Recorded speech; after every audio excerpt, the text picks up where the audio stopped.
فرحة عند فطره وفرحة عند لقاء ربه أو كما قال رسول الله صلى الله عليه وسلم. اللهم صل على سيدنا محمد وعلى آل سيدنا محمد وأصحاب سيدنا محمد وبارك وسلم. اللهم صل على محمد وعلى آل محمد كما صليت على إبراهيم وعلى آل إبراهيم إنك حميد مجيد. اللهم بارك على محمد وعلى آل محمد كما باركت على إبراهيم وعلى آل إبراهيم إنك حميد مجيد. اللهم صل على سيدنا محمد وعلى آل سيدنا محمد وأنزل المقعد المقرب عندك يوم القيامة. حضرات سامعین، نکاح کی مجلس ہے.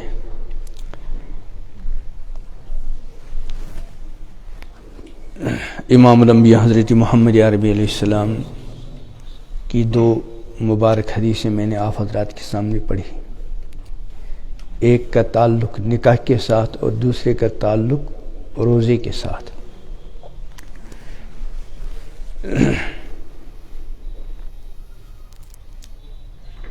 نکاح امام الانبیاء حضرت محمد عربی علیہ السلام کی سنت ہے، اور امام الانبیاء حضرت محمد عربی علیہ السلام نے اس نکاح کے سلسلے میں مختلف قسم کی ہدایت امت کو ارشاد فرمائی، اور عملاً بھی نکاح کا طریقہ امام الانبیاء حضرت محمد عربی علیہ السلام نے امت کے سامنے پیش فرمایا ہے. اس وقت مختصر بات ہوگی. جو حدیث میں نے روزے کے سلسلے میں پڑھی، اس کا ترجمہ ہے کہ للصائم فرحتان، روزے دار کے لیے دو خوشیاں ہیں. فرحت عند فطرہ، ایک خوشی افطاری کے وقت، وہ فرحت عند لقاء ربہ، اور دوسری خوشی اپنے رب سے ملاقات کے وقت. اللہ ہم سب کو دونوں خوشیاں عطا کرے. افطار کے وقت کی خوشی کا ہر انسان ہم میں سے الحمدللہ اندازہ کرتا رہتا ہے، اور خصوصاً ان علاقوں میں جہاں گرمی بہت ہے، اور خصوصاً ان دنوں میں جب دن لمبا ہوتا ہے، تو گرمی کی وجہ سے اور دن کے لمبے کی ہونے کی وجہ سے، دن کے بڑے ہونے کی وجہ سے انسان کو بھوک اور پیاس کا اور بدن کے اندر تھکاوٹ کا بہت احساس ہوتا ہے. اب جب افطاری کا وقت آتا ہے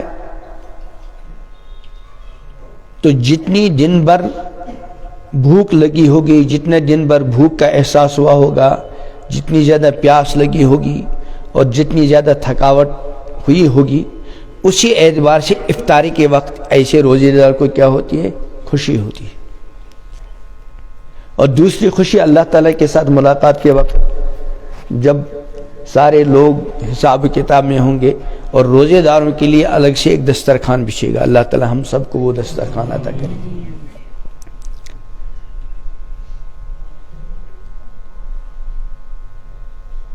روزہ نام ہے تین چیزوں کے رکنے کا، تین چیزوں سے رکے رہنے کا. کھانے سے رکنا، پینے سے رکنا، اور ازدواجی تعلقات سے رکنا. صبح صادق سے لے کر غروب آفتاب تک آدمی نہ کچھ کھائے نہ کچھ پیے، اور شادی شدہ ہے تو ازدواجی تعلقات بھی قائم نہ کرے. ان تینوں چیزوں سے انسان رک رہا ہے روزے کی نیت سے، تو اس کا نام کیا ہے؟ روزہ. اب اگر آدمی نے ویسے ہی دن بھر کچھ نہیں کھایا نہیں پیا نہیں، تو اس کا نام روزہ نہیں. روزہ نام ہے ان تینوں چیزوں سے رکنے کا روزے کی نیت کے ساتھ. اب میں یہاں دو باتیں عرض کیا کرتا ہوں. ایک بات گھر کے بڑوں سے، والدین وغیرہ جو گھر کے بڑے ہوتے ہیں، جن کو اپنے بچوں کے بارے میں مختلف انداز کی فکریں ہوتی ہیں، ان سے بات کرنے کے لیے ایک مثال عرض کرتا ہوں کہ ہر سال جب رمضان آتا ہے تو کچھ بچے ایسے ہوتے ہیں جو پہلی بار روزہ رکھتے ہیں. ہر گھر میں، اکثر گھروں میں ایسا ہوتا ہے کہ کوئی بچہ 7-8 سال کا ہے، اب اس کو عادت ڈالنے کے لیے روزہ رکھواتے ہیں۔ اب اگر شریعت کی طرف سے اس گھر کے بڑے کو یہ اختیار ہو کہ بھئی تمہاری جو چھوٹے چھوٹے بچے ہیں ان کے حل ہم اختیار دیتے ہیں کیا کہ اگر عصر روزہ 16 گھنٹے کا ہے لیکن چھوٹے بچوں کے بارے میں گھر کے بڑوں کو اختیار ہوگا، کیا اختیار ہوگا؟ چاہے وہ 10 گھنٹے کا ان سے روزہ رکھوائیں، 11 کا رکھوائیں، 12 کا رکھوائیں، 13 کا رکھوائیں، 15 16 کا، ہم اس کو روزہ مانیں گے۔ بڑوں کے بارے میں تو 16 گھنٹے کا روزہ یا 14 گھنٹے کا، جتنا بھی غروب یا طلوع صبح صادق سے غروب آفتاب تک، اس میں کوئی رعایت نہیں۔ لیکن چھوٹوں کے بارے میں اگر شریعت رعایت دیتی کہ چھوٹوں کا روزہ ہم مانیں گے، 10 گھنٹے کا بھی، 11 کا بھی، 12 کا بھی اختیار ہے بڑوں کو اور اجر پورا ملے گا، تو گھر کے بڑے کیا پسند کرتے ہیں اپنے چھوٹے بچوں کے روزے کے بارے میں؟ 16 گھنٹے کا روزہ کہ 10 گھنٹے کا؟ ہاں 10 گھنٹے کا۔ کیوں؟ اس لیے کہ بچہ چھوٹا ہے، دن گرمی کا ہے، بڑوں کو بھوک اور پیاس کا احساس ہو، چھوٹا بچہ ہے اور روزہ رکھ رہا ہے، تو اس لیے ایک تو یہ کہ اس کو تکلیف زیادہ ہوگی، اور دوسری یہ خطرہ ہوگا کہ کہیں یہ روزہ توڑ نہ دے۔ اور جب شریعت کی اجازت دی ہے تو ہم شریعت کی اجازت کا فائدہ اٹھائیں گے اور 10 گھنٹے کا روزہ مانیں گے۔ جو ہی 10 گھنٹے ہو گیا ان کو کہیں گے بولو تم افطار کر لو، تمہارا روزہ ہو گیا۔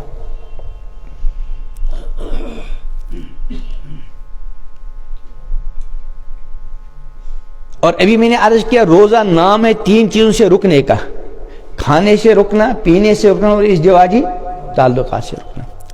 جو ہی غروب آفتاب ہو گیا، اذان ہو گئی، تو یہ تینوں پابندیاں ختم ہو گئی۔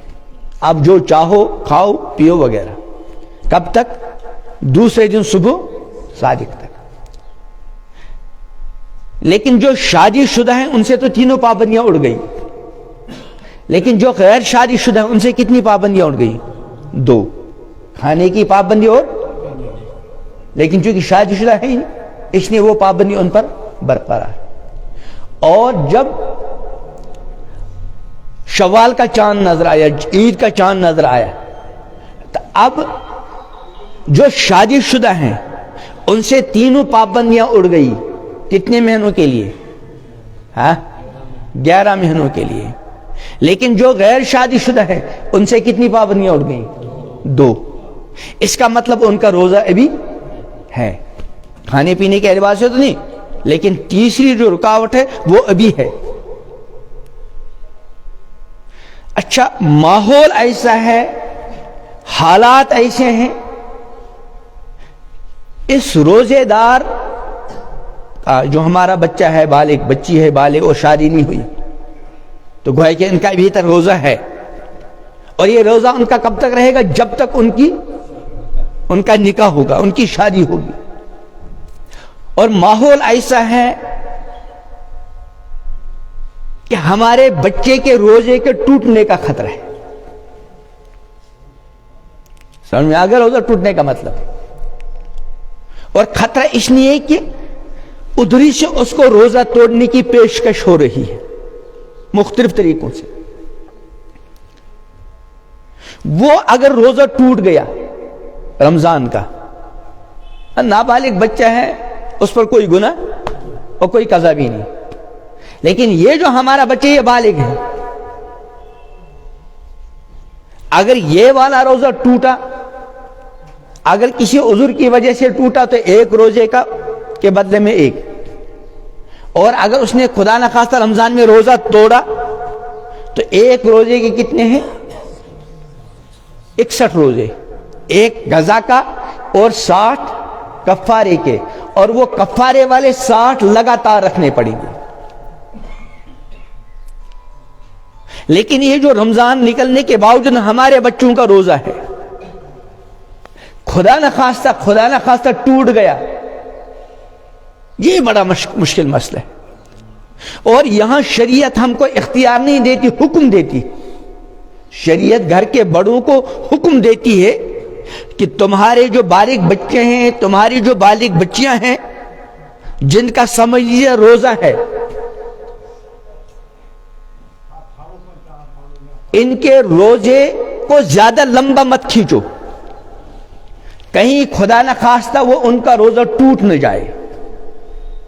اگر خدا نخواستہ ان کا روزہ ٹوٹ گیا، اللہ بچائے، اس کا پہلا وبال گھر کے بڑوں پر ہوگا۔ انہوں نے اپنے بچوں کا روزہ اتنا لمبا کیوں کیا جبکہ شریعت نے حکم دیا تھا؟ چنانچہ امام الانبیاء حضرت محمد عربی علیہ السلام کا حکم ہے گھر کے بڑوں کو کہ بچے بالغ ہو گئے، بچیاں بالغ ہو گئی، ان کی رشتے کا فوراً انتظام کر لیں، کیونکہ بچہ جب بالغ ہوتا ہے، بچی بالغ ہوتی ہے، یہ اب اپنے اندر ایک نئی ضرورت محسوس کرتے ہیں،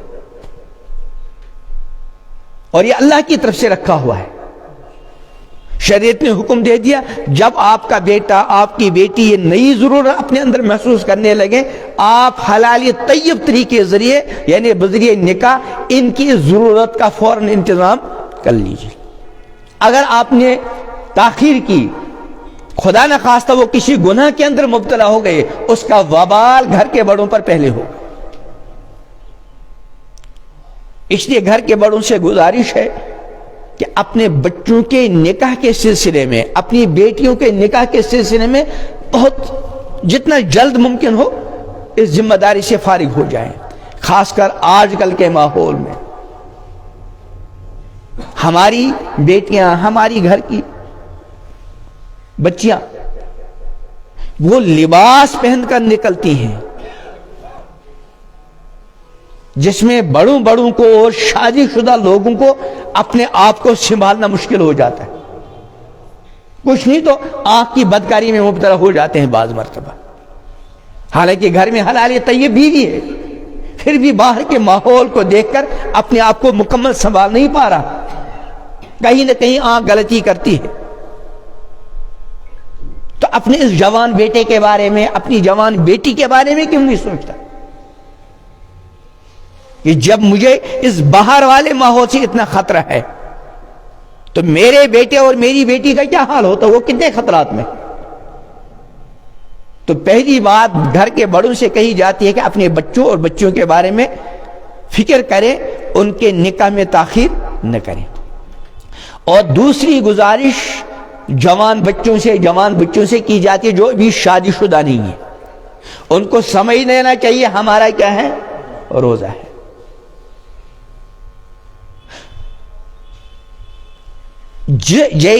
جب اس 14 15 16 گھنٹے کے روزے پر جب انسان اس روزے کو مکمل کرتا ہے تو افطاری کے وقت خوشی ہوتی ہے۔ اگر آپ نے اپنے سال کے روزے کو، سال کا روزہ ہوتا ہے، بچے زیادہ سے زیادہ 15 سال کے بالغ ہو گئے، اور ہمارے شہر کا ماحول تو یہ ہے 25 30 سال سے پہلے تو بچے کے بارے میں سوچتے ہی نہیں، شادی کا ابھی ڈگری نہیں ہے، ابھی ملازمت نہیں ہے، فلاں نہیں ہے۔ یاد رکھیے اپنے بچے کے نکاح کے سلسلے میں، بیٹی کے نکاح کے سلسلے میں تعلیم کی تکمیل اور ڈگری مکمل ہونے کا انتظار ہرگز نہ کریں، پہلی فرصت میں اپنے بچوں کی شادی کریں، اپنی بچوں کی شادی کریں، ڈگریاں پوری ہوتی رہیں گی۔ ڈگریوں کے پورا ہونے سے پہلے، تعلیم کے مکمل ہونے سے زیادہ ضروری ہے ایمان کا مکمل ہونا۔ اگر سب کچھ مکمل ہو گیا لیکن خدا نہ خواستہ ایمان ادھورا رہا، ایمان مکمل نہیں ہو گیا تو یہ ساری چیزوں کا مکمل ہونا وہاں کام نہیں آئے گا۔ اور اگر ساری چیزیں ادھوری چھوڑ کر دنیا سے چلا گیا لیکن ایمان مکمل کر کے گیا تو ابدی کامیابی ہے۔ اور ایمان کے مکمل ہونے میں اہم ترین رول جو ہے وہ کس کا ہے؟ نکاح کا ہے۔ میں نے حدیث پڑھی، فرمایا اذا تزوج العبد، جب بندے نے نکاح کر لیا، فقد استکمل نصف الایمان، آدھا ایمان مکمل کر دیا، فلیتق اللہ فی النصف الباقی، باقی آدھے میں اپنے آپ کو بچائے اور اپنے ایمان کی حفاظت کرے۔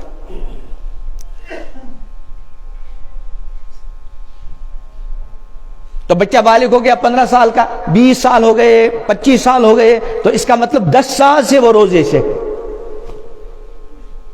اور ماحول ایسا ہے کہ اس کو روزہ توڑنے کی پیشکشیں ہو رہی ہیں، ماحول ایسا ہے. لیکن یہ خوش نصیب نوجوان بچہ،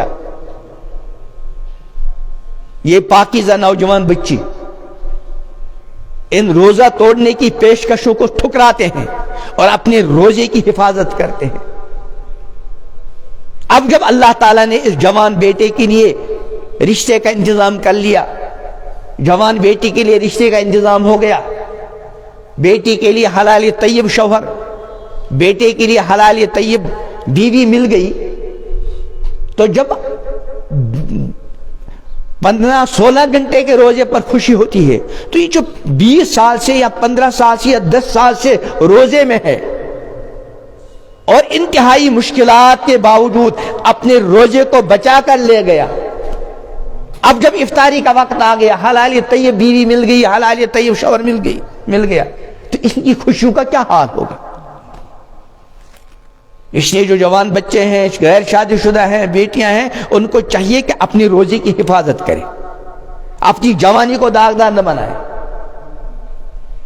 جو لوگ اپنی اس روزے کا لحاظ نہیں رکھتے، جہاں موقع مل گیا کہیں آنکھ کے راستے سے، کہیں کسی اور راستے روزہ توڑ دیا، ان کو وہ خوشیاں نصیب نہیں ہوتی ہے ایسی. اور دوسری بڑی خوشی ان روزے داروں کو بھی ہوگی، کب؟ عند لقاء رب، جب اللہ سے ملاقات کریں گے. چنانچہ حدیث میں آتا ہے کہ 7 قسم کے لوگوں کو اللہ عرش کا سایہ عطا کرے گا، جس دن عرش کے سائے کے سوا کہیں کوئی سایہ نہیں ہوگا. ان میں وہ شاب رجل، وہ آدمی جس کو کسی خوبصورت اچھے خاندان کی لڑکی نے، عورت نے برائی کی دعوت دی، گویا کہ روزہ توڑنے کی پیشکش کی، لیکن اس نے یہ کہہ کر اس کی پیشکش کو ٹھکرا دیا، انی اخاف اللہ، نہ بھائی میں اللہ سے ڈرتا ہوں، اپنے روزے کی حفاظت کی. تو ایسے خوش نصیب جوان بچے کے لیے، ایسی خوش نصیب جوان بچی کے لیے میدان محشر میں اس وقت سایہ ہوگا جب عرش الہی کے سائے کے سوا کوئی سایہ نہیں ہوگا. تو جو گھر کے بڑے ہیں وہ ارادہ کریں، ہم اپنے بچوں کو انشاءاللہ پہلی فرصت میں اپنے بچوں کو پہلی فرصت میں نکاح کریں گے، اور جو غیر شادی شدہ ہیں وہ طے کر لیں، کچھ بھی ہو انشاءاللہ ہم اپنے روزے کی کیا کریں گے؟ حفاظت. اگر خدا نخواستہ کبھی کوئی غلطی ہو چکی ہو، اللہ بچائے، اللہ کرے ایسا نہ ہو، خدا نخواستہ کوئی غلطی ہو گئی، بس فوراً اپنے روزے کا کہ آج سے نو شروعات کریں کہ آج سے میرا روزہ ہے، جب تک اللہ میرے لیے حلال طیب کا انتظام نہیں کرے گا میں انشاءاللہ مکمل طریقے سے اپنے آپ کو حرام سے بچاؤں گا. اللہ مجھے بھی، آپ حضرات کو بھی پورے دین پر چلنا نصیب کرے. کہاں ہیں بچی والے، بیٹی والے کہاں ہیں؟ جن کا نکاح ہو رہا ہے نا، تشریف لائیے. آئیے، لڑکا بھی کہاں ہے؟ ادھر آئیے، ادھر آئیے.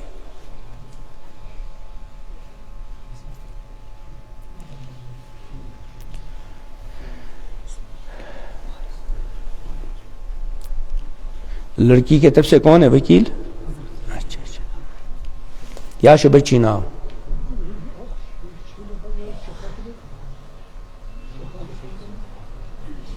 نام معلوم نہیں.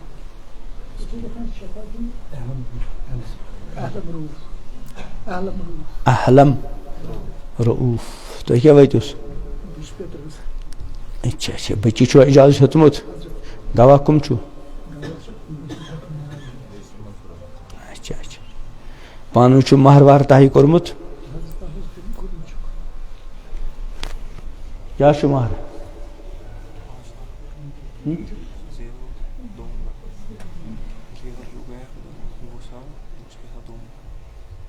یعنی کل 5 لاکھ. 5 لاکھ اور 2 عمرہ. دپان 5 لچھ رۄپیہِ بصوٗرتِ زیورات بیٚیہِ 2 لٹہِ عمرہ. ٹھیک چھا؟ اجازت چھا؟ الحمد لله نحمده ونستعينه ونستغفره ونعوذ بالله من شرور أنفسنا ومن سيئات أعمالنا من يهده الله فلا مضل له ومن يضلل فلا هادي له ونشهد أن لا إله إلا الله وحده لا شريك له ونشهد أن سيدنا ومولانا محمدا عبده ورسوله صلى الله تعالى عليه وسلم تسليما كثيرا. أعوذ بالله من الشيطان الرجيم.